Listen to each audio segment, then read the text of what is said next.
Hello and welcome to Xinhua Live. I'm La Yuchen with Xinhua News Agency. Here is the west end of the Hong Kong-Zhuhai-Macau Bridge. It's a mega project at the estuary of Pearl River in South China and the longest man-made sea crossing in the world. Today we are going to have a ride on this bridge. I'll tell you some features of this project as well as its significance to this area while we enjoy the magnificent scenery together. But first of all, we've invited Mr. Li Jiang, the Energy Director from the Bridge Authority, to give us a very brief introduction on this bridge. Please, Mr. Li. 港珠澳大桥全长55公里，共有2部分组成。第一部分香港、珠海、澳门3地的连接线及口岸；第二部分指港珠澳大桥的主体工程，东起粤港分界线，西止于珠澳口岸人工岛，全长29.6公里，共包括6.7公里的捣碎工程和22.9公里的桥梁工程。本项目自2009年宣布开工，到2018年2月份，主体工程已经通过了交工验收。目前项目正在进入到正式通车前的模拟运行阶段。Thank you very much. Mr. Li just told us that this bridge stretches as long as 55 kilometers. It consists of 2 major parts. One is the link roads and boundary crossing facilities in the 3 cities of Hong Kong, Zhuhai and Macau, and the other is the main bridge structure which runs from the western boundary of Hong Kong in the east to the artificial island we are standing on now in the west. This main bridge structure is 29.6 kilometers long, including a 6.7 km tunnel and a 22.9 km bridge section. The construction of the whole project kicks off in 2009 and completed in this February. So the bridge now is in a simulation operation. This main bridge structure is also the place we're going to have our ride today. We are currently on the artificial island of Zhuhai and Macau. These 2 cities are located on the west bank of the Pearl River, which is the second largest waterway in China in terms of volume. And some 30 kilometers across the sea is the western boundary of Hong Kong. This bridge will slash the travel time between the cities from 3 hours to only 30 minutes. So let's hit the bridge.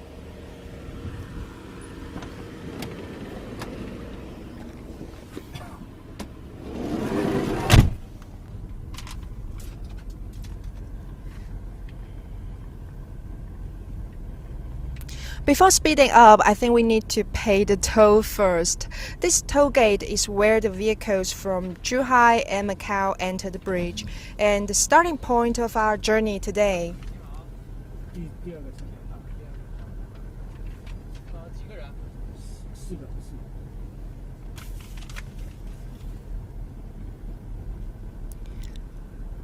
Electronic toll collection systems are installed at all the 20 lanes of this station, so vehicles can pass through the gate very quickly.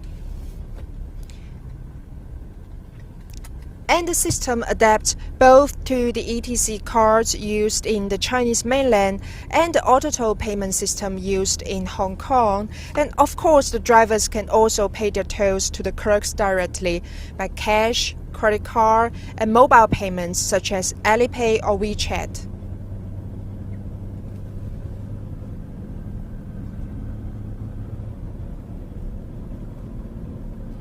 Now we are on the main part of the Hong Kong-Zhuhai-Macau Bridge now. The whole project is as long as 55 kilometers, and this main structure measures 29.6 kilometers, consisting of a 22.9 km bridge section and a 6.7 km undersea tunnel. I think we should roll down the window and have a glimpse of the South China Sea.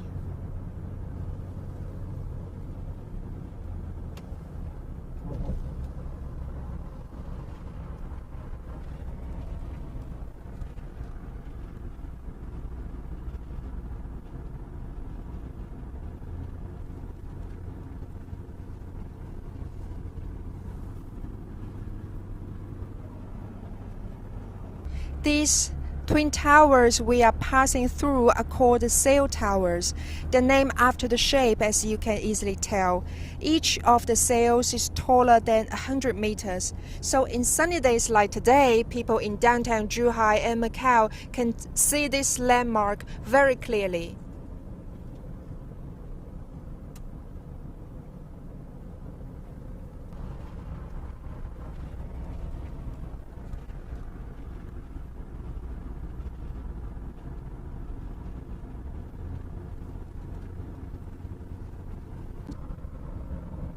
It took the engineers 8 years to build this bridge. It's not only because of its size. We can all see how huge it is, but also due to the complexity of this project in terms of engineering as well as coordination. As I mentioned earlier, this place is the estuary of China's second largest waterway in terms of volume, and the nearby cities in the Pearl River Delta are among the busiest ports in the world, so the water area is full of crisscross navigation routes.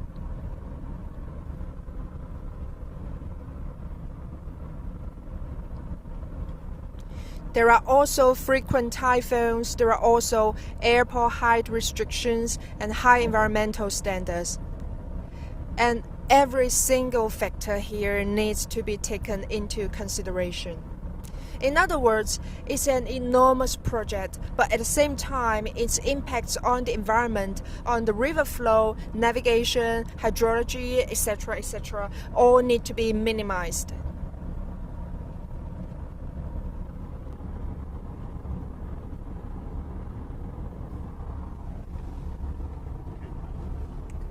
Does it sound complicated enough right now?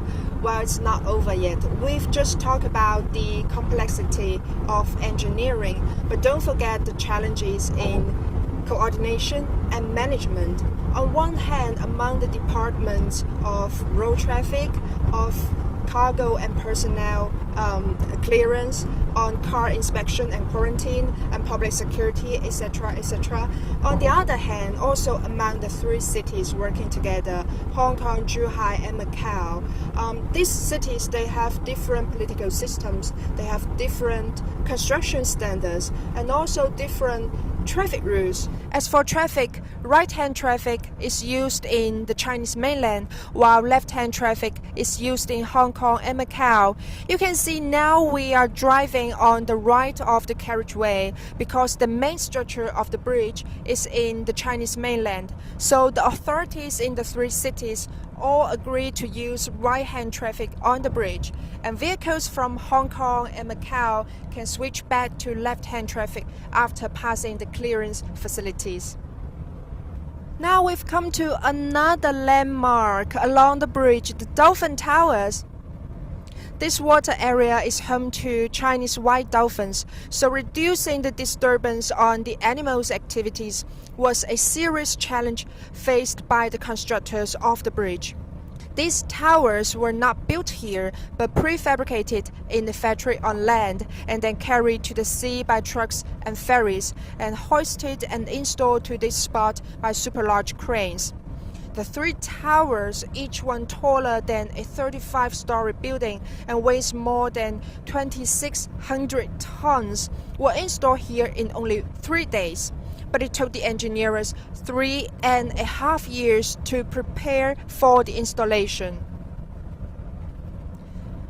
According to recent research, the population of Chinese white dolphins living in the Pearl River estuary is in steady growth during the past 7 years, and that makes all those endeavors worth it, doesn't it?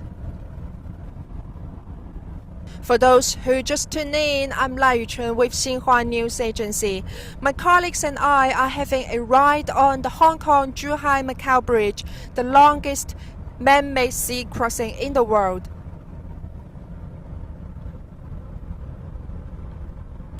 It took the engineers 8 years to build the bridge, and it is completed in February. Right now, the bridge is in a simulation operation.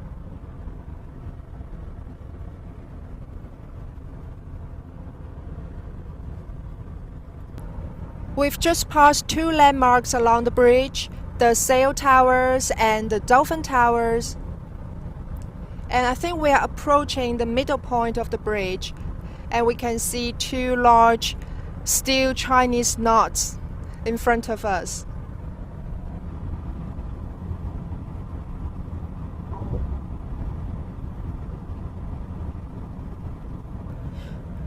Well, I think we already have enough background information for the moment. So why don't we have a break when we arrive at the Chinese knots?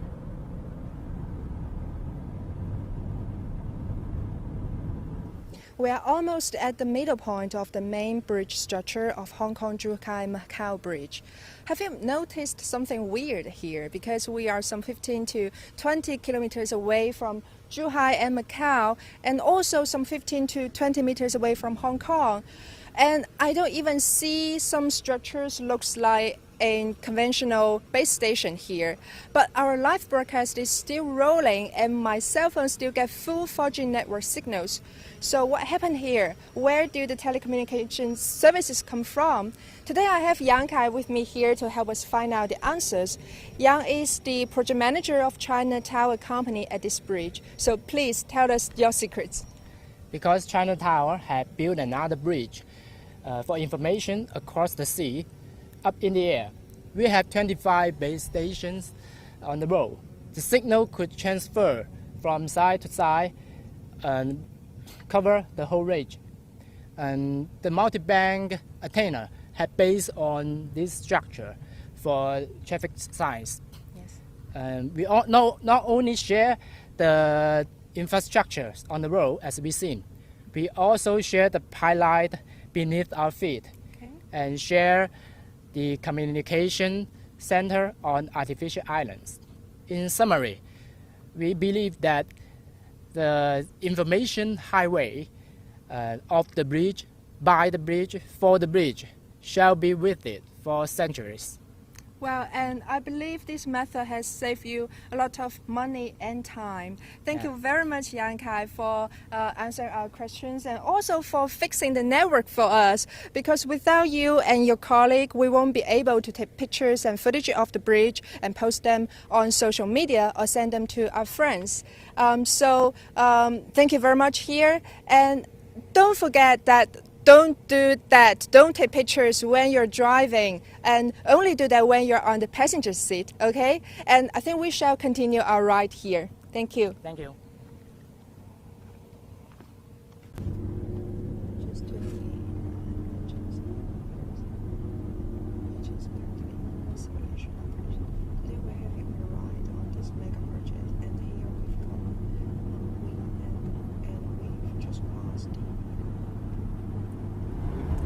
Hello to those who are just tuning in. I'm Lai Yuchun with Xinhua News Agency. Today we're having a ride on the Hong Kong-Zhuhai-Macau Bridge, the longest man-made sea crossing in the world, which is currently in a simulation operation. We've just passed the bridge towers named the Chinese Knots, which is the middle point of our journey today. And right now we are approaching an artificial island in the sea. Now we are approaching an artificial island in the sea, which is the connecting point of the bridge section and the undersea tunnel. So we are going to descend from this bridge some 20 meters in the air to a tunnel that is over 40 meters under the sea bottom. I'm gonna keep my eyes wide open as this is not something I can see every day.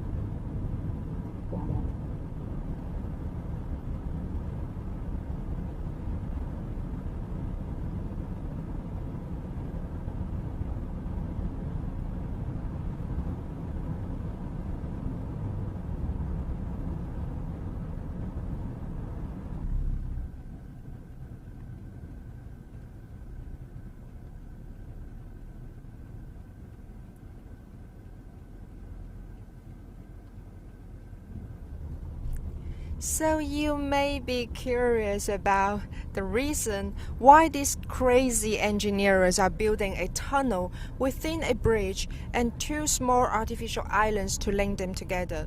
Wouldn't it be easier to build just one big bridge? Well, yes, it would, but in that case, the bridge needs to be super huge, at least 80 meters high, and the bridge towers will rise to more than 200 meters. Why? Because like I said before, it is crossing one of the busiest shipping lanes in the world, and many 100,000-ton class vessels need to pass through.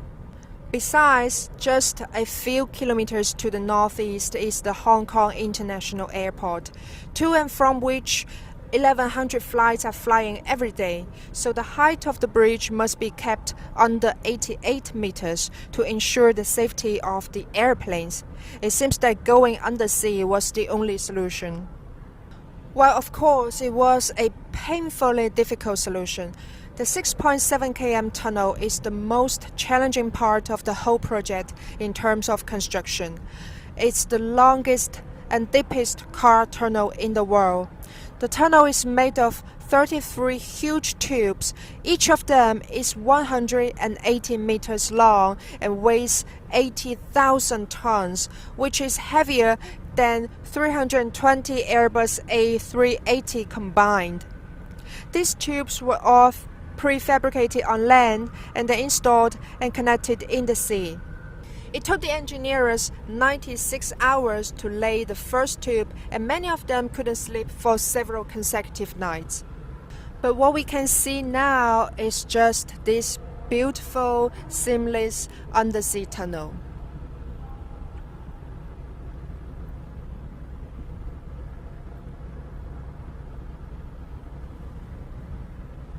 Can you imagine that they're all prefabricated on land and installed and connected under the sea? Similar to the tunnel, the whole Hong Kong-Zhuhai-Macau Bridge was pieced together with different parts built in different locations like building blocks. It's the progress of China's equipment manufacturing industry that makes this construction method possible. And at the same time, this project is also the crystallization of the wisdom and experiences of many, many designers and engineers from different countries around the world. And I want to remind those who just tuned in, I'm La Yuchen with Xinhua News Agency.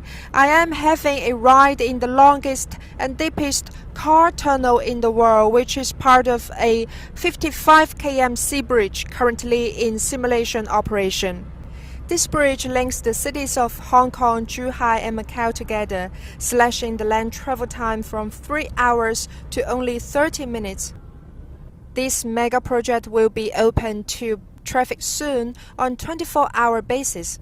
Cars and shuttle buses are expected to carry more than 120,000 people to cross the bridge every day in 2030 and boost the bi-directional tourism. So now we've come to the other artificial island connecting the tunnel and the bridge section of Hong Kong-Zhuhai-Macau Bridge, which is also the terminal point of our journey today. I think we shall get upstairs to the rooftop and have a very good look at this mega project. Let's go.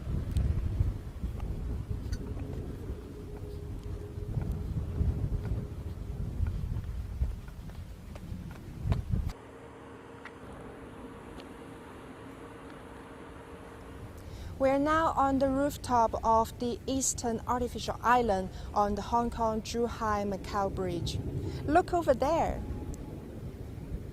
That's Hong Kong. That's the Hong Kong Link Road of the bridge, which leads to the Hong Kong boundary crossing facilities and then Hong Kong International Airport, to and from where 1,100 flights are flying every day. We are on this bridge at the heart of the most dynamic city clusters in the world. This Bay Area is the trade and financial center, manufacturing base, and innovation hub of the country. And with this bridge, the cities I'm not talking about just Hong Kong, Zhuhai, and Macau, but as well as other cities in the Pearl River Delta are integrating together at a pace even faster than before. If you like this live broadcast, please share it with your friends. I'm Lai Yuchen with Xinhua News Agency. Thank you for watching. I'll see you next time.